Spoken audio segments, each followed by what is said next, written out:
It looks like you are in Swag City over there.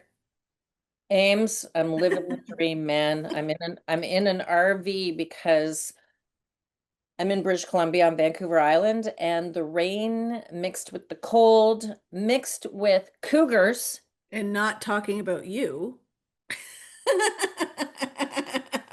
Once upon a time, I might have worn that handle a little more accurately, but a friend of mine who I met on the road went hiking and I was done with the rain. I was like, I've got podcast Monday recordings and stuff like that. And so I rented this RV for a couple days and I get to appear, in front of lawyers about my case against the driver who hit me.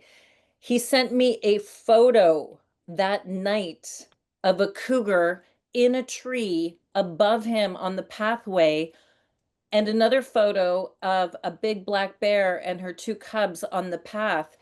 And Yikes. I'm not doing that alone. I'm Yikes. now weaponized. I have a hunting knife, which I never thought I would own in my life, and bear spray and a bear horn and all kinds of other stuff.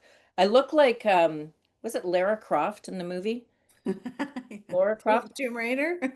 Yeah, because I've got like now I have the thing that straps around your leg for the knife and the bear spray.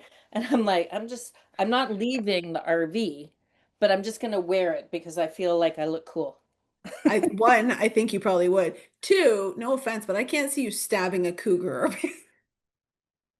I can see you maybe throwing a knife at a bear, but I don't know if I can see you stabbing a bear. No, I wouldn't want to stab a bear because they're just protecting their babies. A cougar, because I've done a bit of research about how they attack you.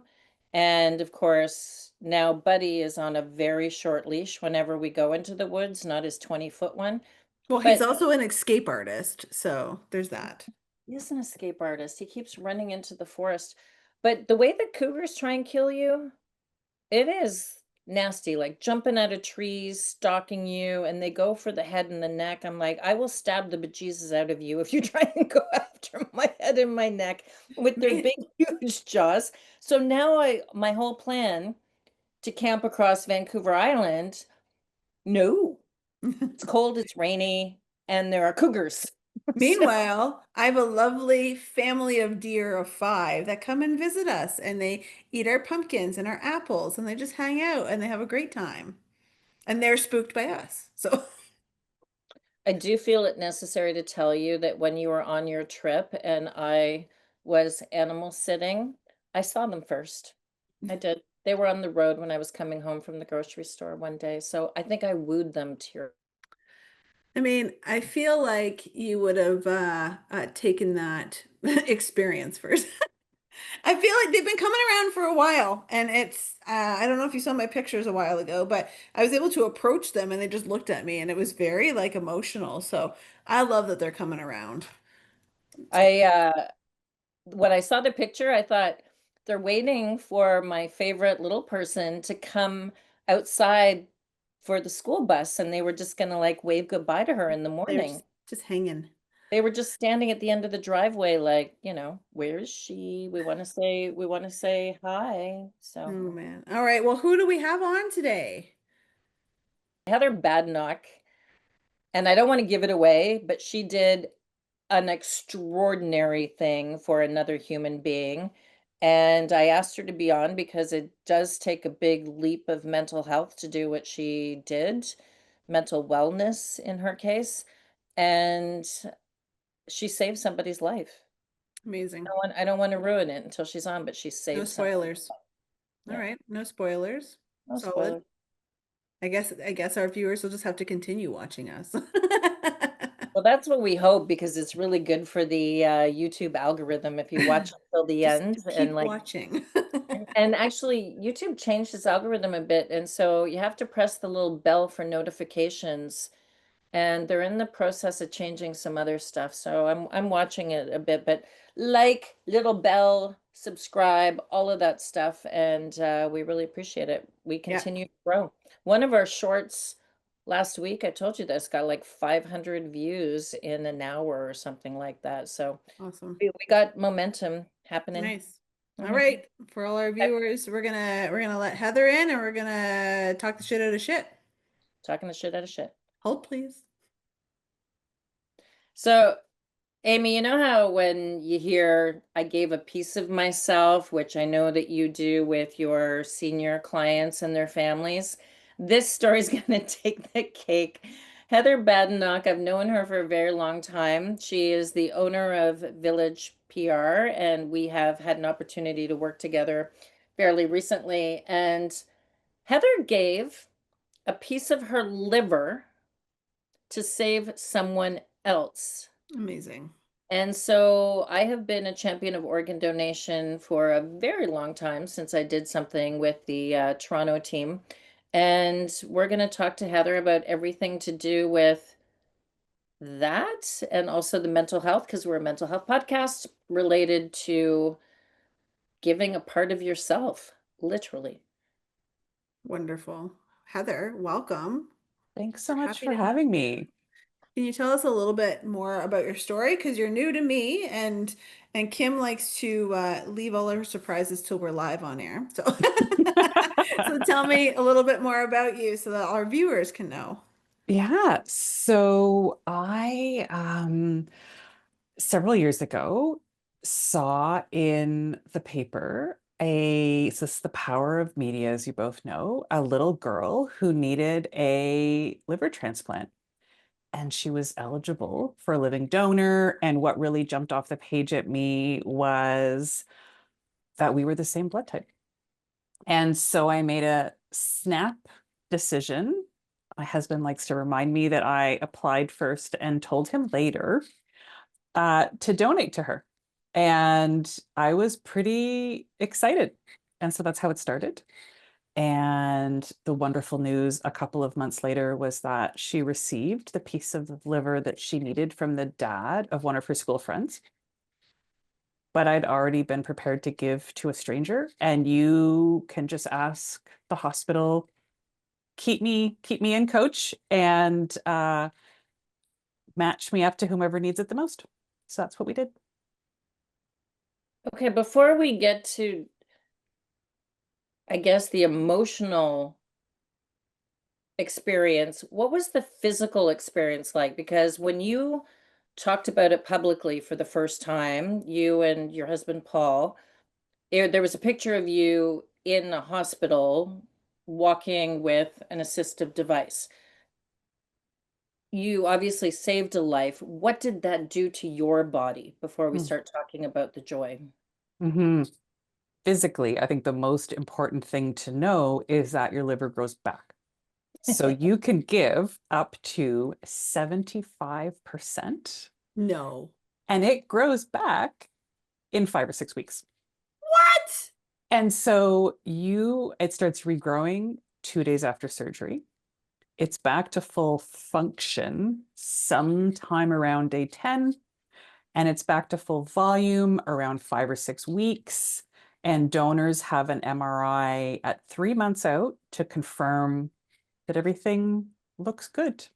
And then for anybody listening who enjoys alcohol, you do give it up before surgery, but you can resume after. That And is what wild. was it like for the wound on you to heal? I mean, your liver's growing back, but is it an invasive surgery? I don't know. Is it? It is an invasive surgery, and it's a 4.5 inch incision down the center of my abdomen. I friggin' love that scar so much, and everything it represents. And so I was in hospital for 6 days, which is pretty average. And on the day that you had the surgery, you wake up in your bed and you don't leave your bed. Thank you, catheter. And then on the first day after, they just want to get you up into a chair, and that's the most exhausting move to a chair you've ever done. And then you go back to bed. And on day 2, they want to get you up and walking.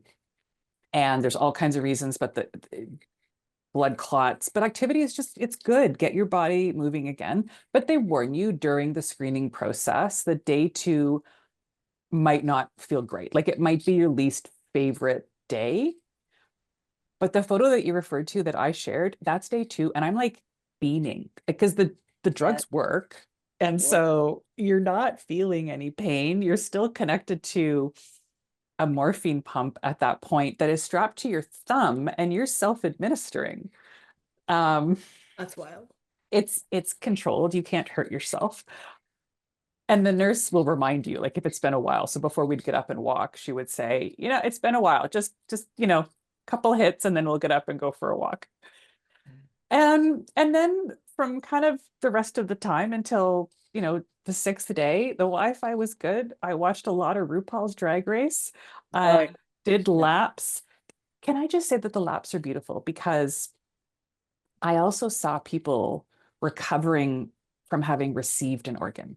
And so we're all in the same unit. And so to see a person who, and I don't know for sure, looked to me like maybe they'd received like lungs, to have less and less machines every day, to see their loved ones just look less stressed, like the vibe around them improved with every day. And so you'd see them go past your door or you'd be doing laps together. And it's kind of a magical place to be on the transplant unit. Did you, on the same unit, did you see the person you donated to? Like, were they there? I did not because I gave to a child. And so Would it be a to, Chio? to donate a part of liver, you go to Toronto.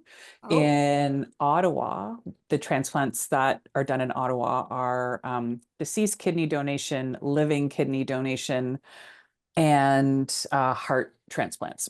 And then every other organ, you're going to Toronto and they do everything.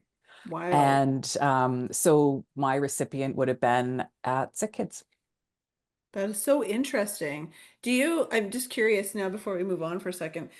So the fact that your liver can regrow and whatnot, does that mean that you could do it again, or is it not recommended? It regrows in the sense that it regains its previous volume. But the lobe that you donated, I'm going to really oversimplify the liver for a second. So if Yeah. anybody's listening who understands it better, forgive me. But Don't essentially, write in because we're doing it on purpose. essentially, you've got a right chunk and a left chunk.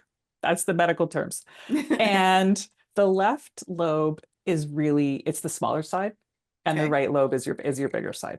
And so I donated the left, which amounted to 22%.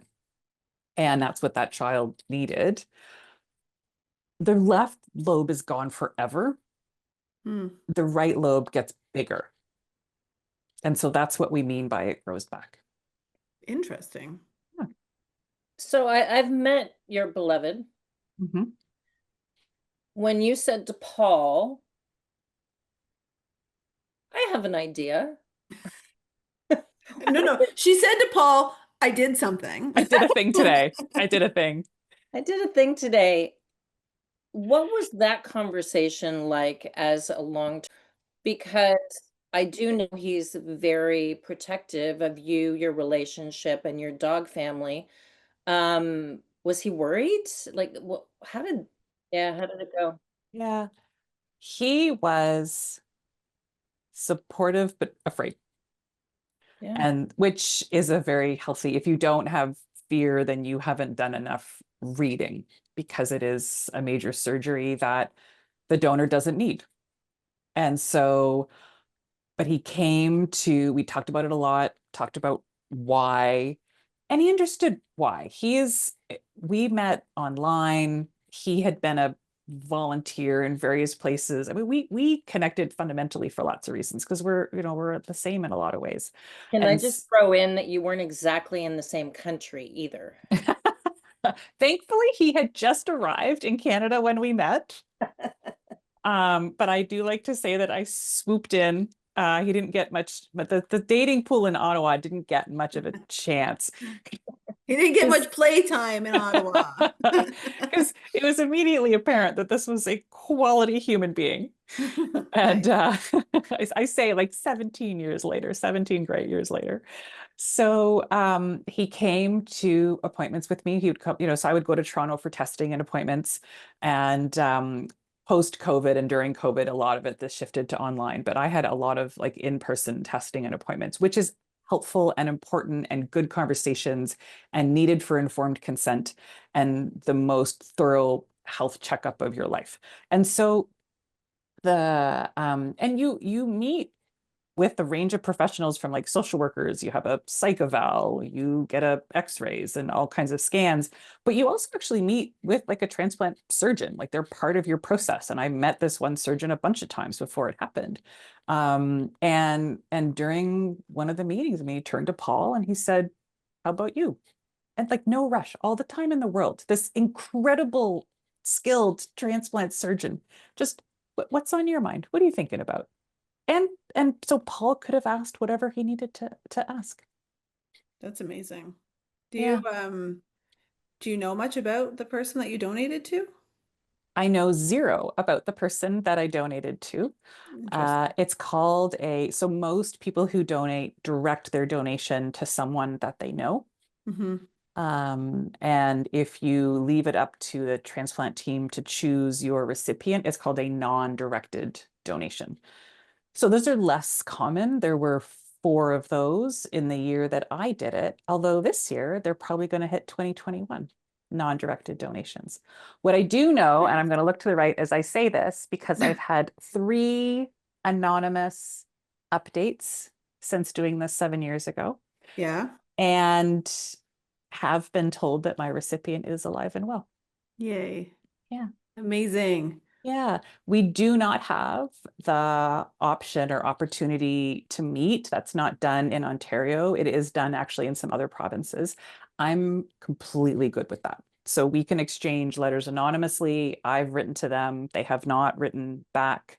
And I think even once they were an adult, I mean, I don't know their age, um, I they can focus on themselves. This was like a gift with no expectation of anything in return. And I don't even know that you could have a balanced relationship, right? That the power dynamic or, I don't like need their gratitude.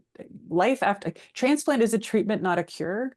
There's, and so they still have lots to focus on in terms of their health. And so, kind of like bless and release, I hope you're doing well, focus on you. Did you, Heather, because I know that you are obviously a champion for donation now, and talk to us a little bit about you now speak about this publicly, you go to conferences.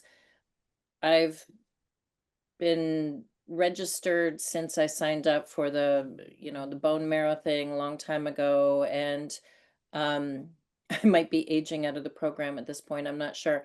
But You and just me both. yeah, talk to us a little bit about how it changed your life in terms of advocacy. Hmm.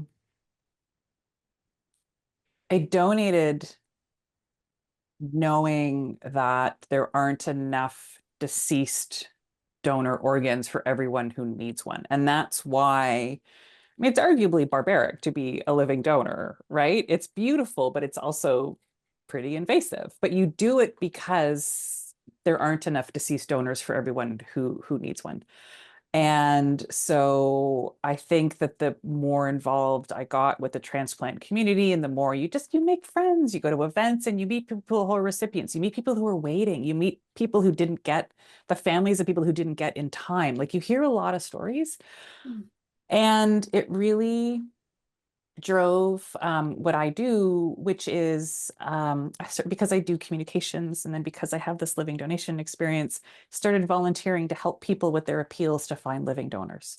And so be it a more private appeal, they just need help writing an email to family and friends. That was the first one I ever did, was a mom who needed a hand writing an email to family and friends, and her son got a donor. He's 6 now.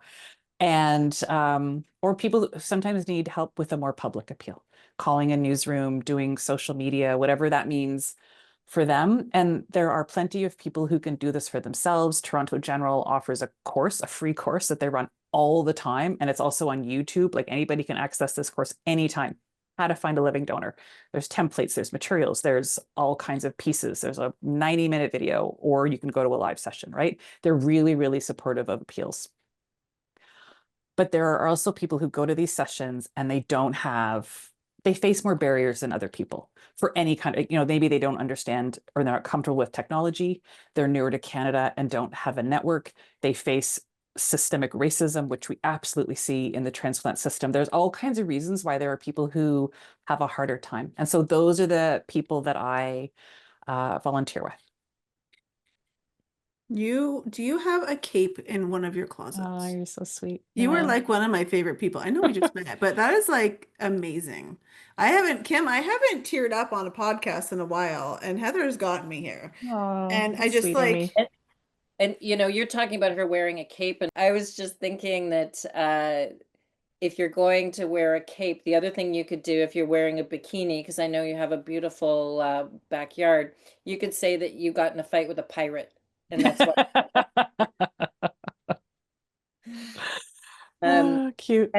and in terms of your mental health, I know that they prepared you for this. I think I know you well enough to know that you get a great deal of joy out of helping others. Mm. Are there any longer term things like, when this person turns 18 or thereabouts, will you be thinking about them? Like, just talk to us a little bit about getting your head around the fact that you saved someone's life. That's a big also, deal.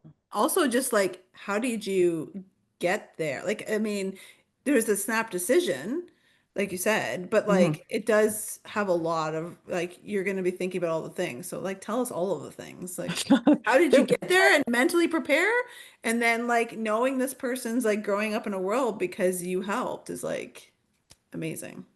and I and a new chunk of research that is open in one of the tabs on my screen just came out in the last couple of weeks that describes who is most likely to receive from a non-directed donor. And it is absolutely what I had always hoped. I cried reading this publication, and it was absolutely about the people who just don't have the opportunities, who faces some sort of barrier and really needed someone to step forward for them. So that adds to the what I'd always hoped in the back of my mind, that it really, whoever the transplant team chose, I always trusted that it was absolutely the person who needed it the most, who was the best match. The road to get there was, for the most part, just excitement. And they're very thorough. There's a psych eval. They want to know quite a bit about you. I'm a person that, like anybody else, had sought therapy at various times in my life. And they didn't actually hold it against me. Instead, they said, because I worried, would you judge that? But I wanted to be open and forthcoming because that's the part of the process. And she said, I really like knowing that you did that, because now I know that if post transplant or like you have a problem down the road with this and you're having a hard time, she's like, you're a person who's going to go get the help that you need.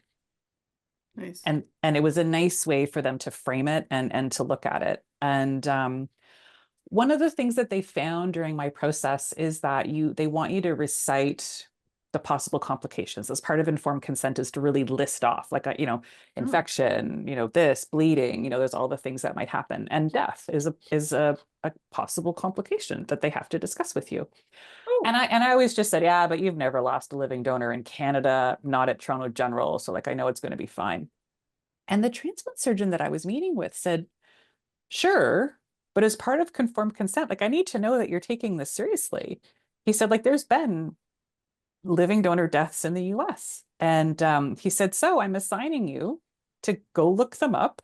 And the next time we see each other, I want you to tell me about them. And so it was like a book report. I respect that. And so they wanted me, and I read them and I understood them, and they're awful things that happened. And I've since been to conferences and learned more about in the community, they take these deaths as a terrible blow. And they are so committed to discussing these things in depth and making sure that they don't happen again. But it was good to do. I was pretty excited the whole time. The only time that changed was the night before. And I'm not gonna lie, I was pretty terrified. Because it suddenly hits home, like, this is tomorrow. And you're staying at a hotel less than a kilometer from the hospital, and you can see the hospital up the road, and it kind of all lands. Mhm. And also, you can't take anything the night before that might help you calm your nerves. You're not putting anything in your body at that point except like quinoa and vegetables, because you're like, not because they tell you to, but because as the donor, you're like, I'm going to do everything I can to make my liver as amazing as possible. Mhm. So I was really afraid the night before, but also resolved. I'm doing this. I'm not changing my mind. This is a thing that's happening. I know from when I used to be involved in the movement, I'm still a champion, I'm just not as loud about it in a public forum. Other countries have automatic donation. They just assume if you don't need your organs anymore, why wouldn't somebody else use them? Canada seems to lag behind, or at least it did when I was involved. Most developing, a lot of developing countries. Are we getting any better now that you're a champion in this movement? When it comes to presumed consent, it they have it in Spain. It works incredibly well. Their donation rates in Spain are very high. And what they've shown works is that if you're going to change the legislation or the laws in a country or a province to presumed consent, there's also education and a cultural shift that has to come with it. If Yeah. you change the laws without doing the public education piece, there is a country where the donation rates went down. Hmm. One of the advantages of not having presumed consent, and I'm not saying that this is the way to go, is that, so Kimothy, you're a registered donor. If Mhm. ever, and may this never happen, but if ever you passed in that way, that makes you eligible to be a donor. That medical team could say to your legal decision maker, Kimothy chose this. We know that she chose to be an organ donor, and like I can tell because she signed up on this date or at this time. Presumed consent doesn't have that element to it. And so we're assuming you want to give, but we can't pinpoint the point at which you made that decision.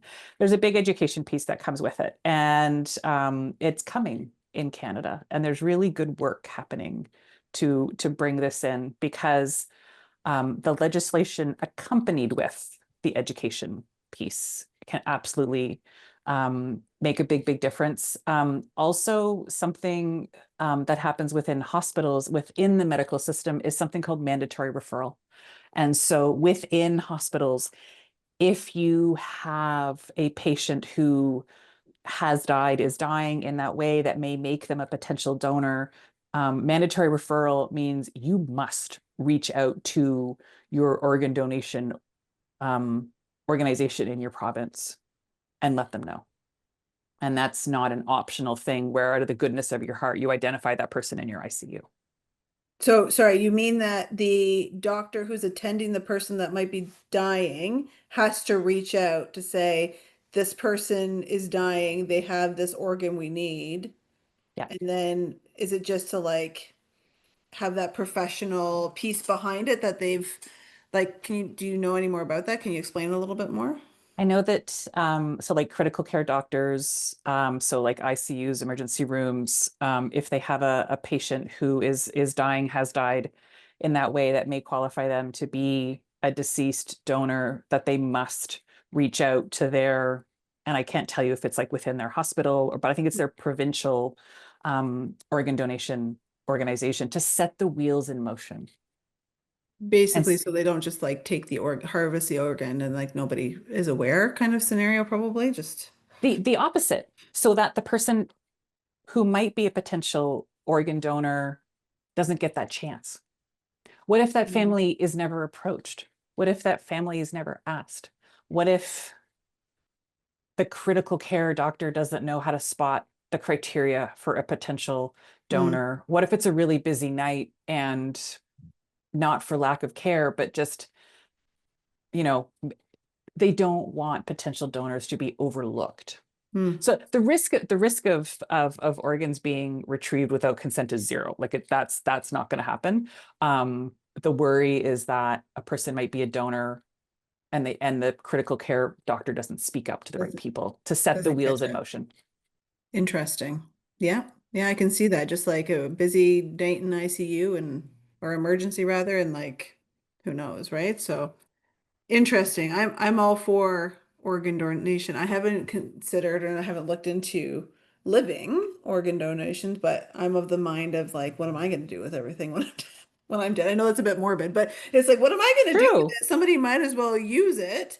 And I find a lot of people, I've had people say to me in the past, which is mind-boggling. There's a lot of misinformation out there. I mean, we could just use the education as it is, but like some people have the mind that if I say I'm an organ donor, they're just like not going to save me if I'm in the hospital. And I'm like, I don't feel like that's a thing. Like it's that you're still like they're still going to medically treat you. It's not like they're going to kill you to take your organs. Like it's really interesting how there's so much like bad information out there. So even, if we got to a spot in Canada where it's like presume that you're an organ donor, like we were talking about, like I feel like yes, the education needs to be there, but like let's start now. Like there's no reason to not start education now about it because there's some really messed up thinking about anything in the world, right? Like there's lots of different things, but this specifically I've heard not recently, but in the last year or so that that was on their mind of concern. And I just like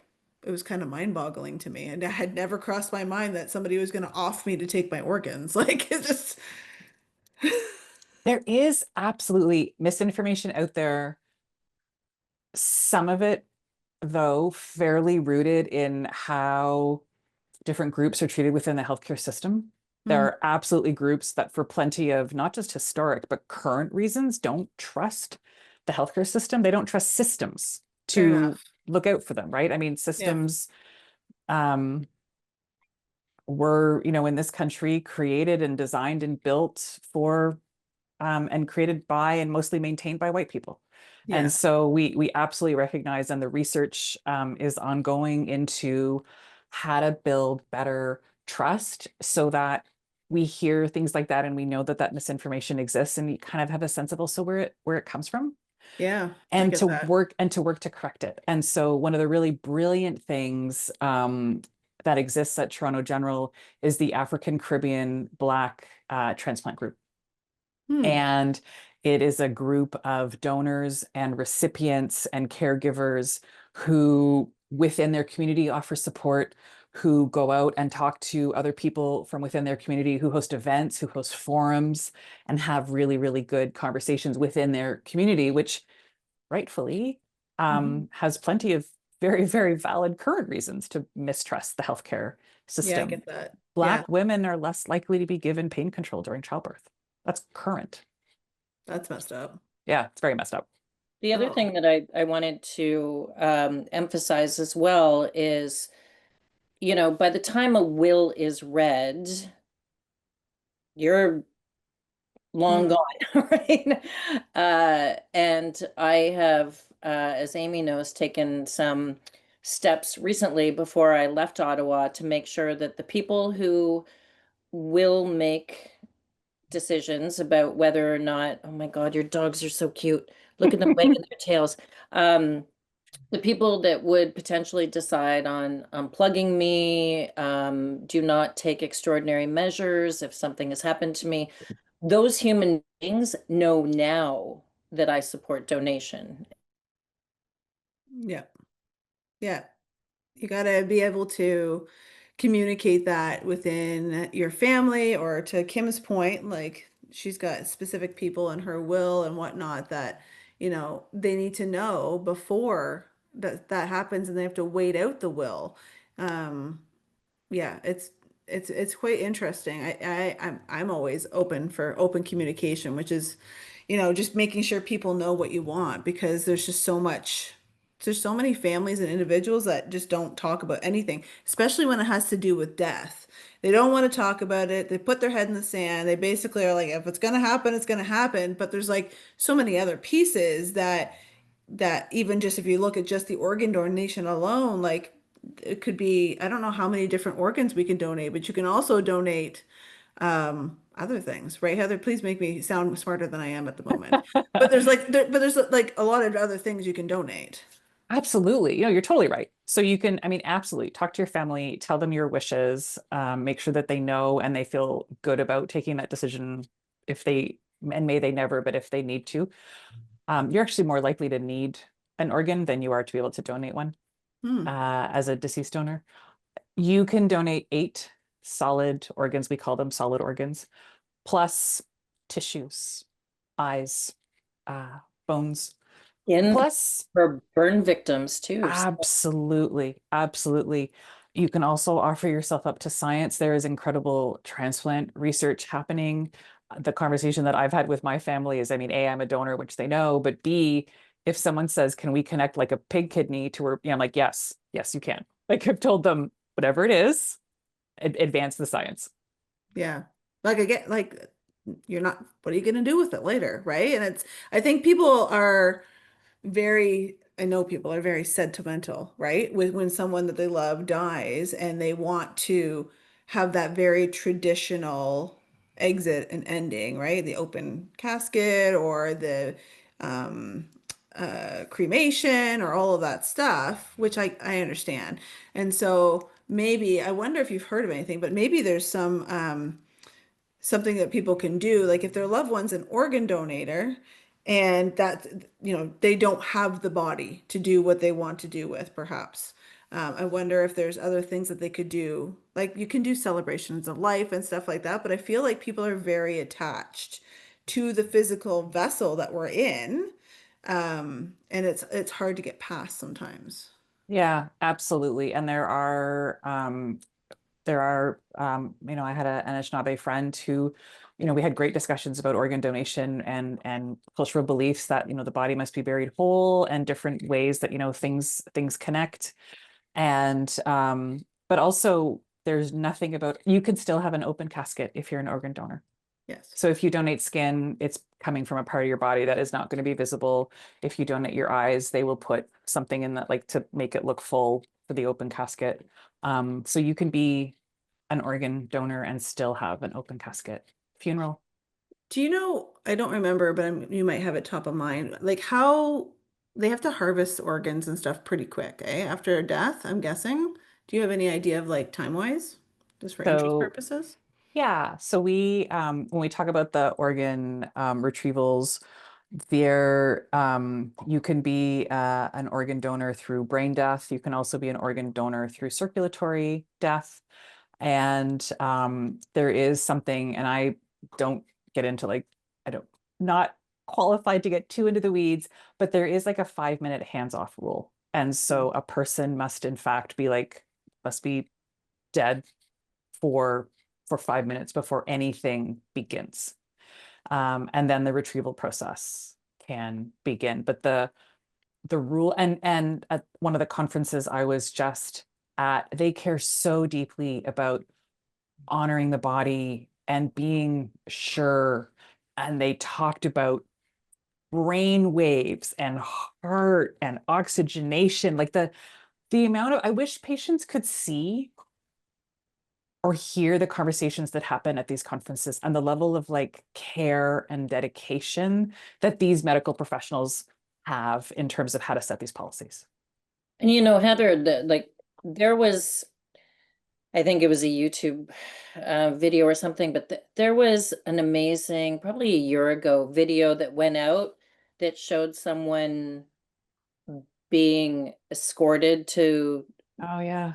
and Honor all of the walk. stuff. I get all teary thinking about it. Yeah. All the staff lined up to honor the fact Yeah. that they were going in to save lives. And like I got all like seriously, Yeah. even now thinking about it, I get kind of choked up. Um, how old is too old? Oh, as far as I know, there was a person in their hundreds who was a deceased organ donor.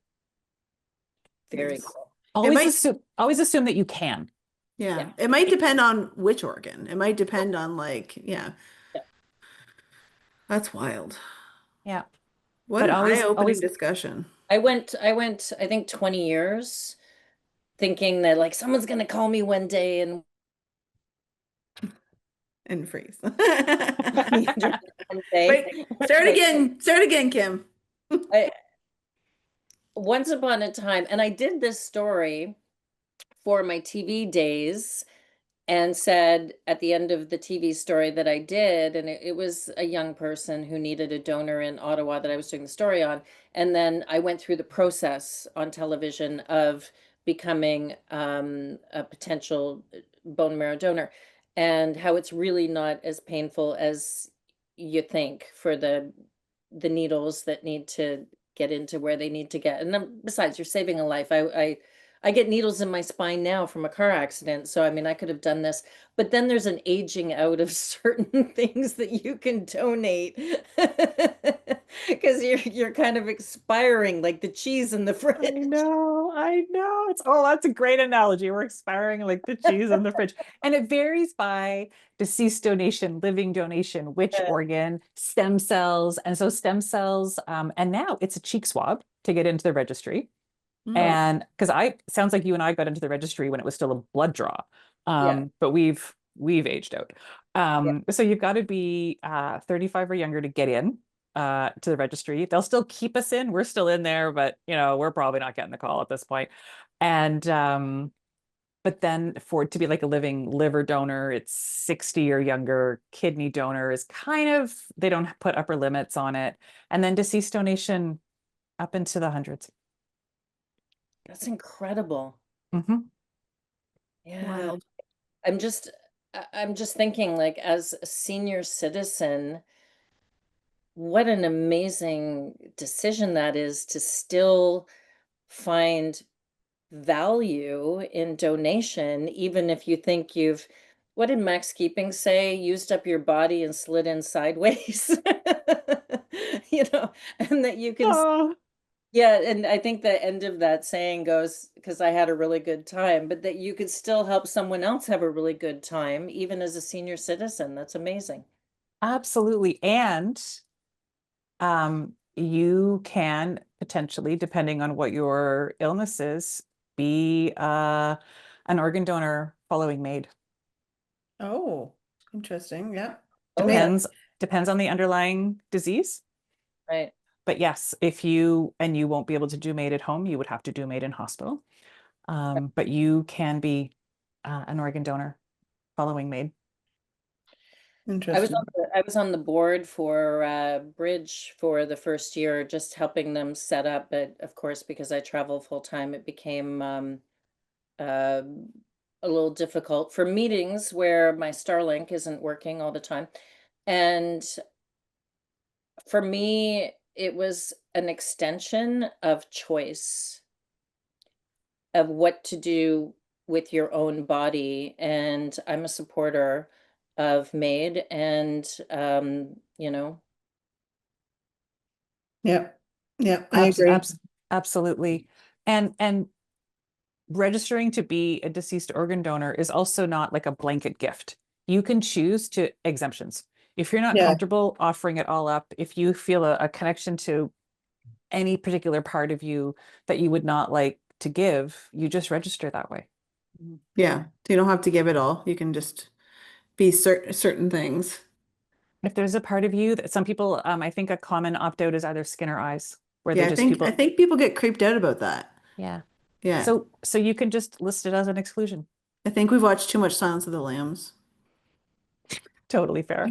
well, that's true because I, for a long time, was really uncomfortable with scientific research. And for Mm. me personally, it was like, I don't know if that's a bridge too far for me. Mm. And I had to Interesting. give it a lot of thought. You've grown so much, Kim. In some things, yes, in other things, not at all. I'm regressing in other things. Oh my goodness. Well, Heather, this has been an amazing conversation. Thank you so much for coming on. Definitely enlightened for me. And I hope that others kind of see, look into it. If you're interested, if you're curious, there's stuff out there. I'm sure that we can, like you said, I mean, the hospital in Toronto offers the different courses on YouTube and stuff for how to ask and different things like that. And I'm sure there's lots of other possibilities to look into it. Hmm. And kind of just like what I tell my own clients, it doesn't hurt you to educate yourself. Then right? And then you can actually make an educated decision And if the decision is still no, I don't want to, then that's fair because you've looked into it and it doesn't fit what you want. But maybe you'll look into it and be, swayed. Maybe it'll be kind of obvious once you read into it and say, like, yeah, that makes a lot of sense. So you never really know. And I'm just very pro education and making sure that you have all of the pieces to make informed decisions. Absolutely. You can look into all of this and then make the decision that makes the most sense for you. Toronto General has a huge range of workshops under the transplant program, and that includes about being a living liver donor, about being a living kidney donor. You can go to these sessions for free, just sit there like a fly on the wall, and if it helps you with the decision, then great. Yeah. Is there, I hate to put you on the spot, Heather, but I'm going to. Is there a central website? Because I think that for blood donation, there used to be, I think it was something as simple as blood.ca. Is there a central site where anybody in Canada can learn more? So Canadian Blood Services absolutely has great information on their website. I would say that beadonor.ca is Mm. also an excellent place to learn about donation. And then for living donation, that would be often transplant center specific. Saying that, Canadian Blood Services has information on their website about living kidney donation, and then you would want to go to the Toronto General website for information on living liver donation. Okay, we'll put that in the description of the YouTube video. You guys Yeah. rock. Thanks for having me. Yeah, it's been a pleasure. I'm glad we Um, got to see your dogs because I know that's your other passion in life. They're my babies. I don't know if this is in order, but Paul, dogs, organ donation. Some days it might be the dogs. Fair, Fair fair. enough. Sigmund's behind me snoring, so we'll see. Aw. Buddy's here. Oh, there you are. Uh, Hey, all buddy. Well, for our viewers, like, subscribe, get notified. Let us know in the comments if you have questions or what you thought about this podcast. We love your support. Thanks for coming, Heather. Until next time, we will see you again, I'm sure. Thanks so much for coming on. And for our viewers, we'll see you next time on The Inner Shift. Thanks so much.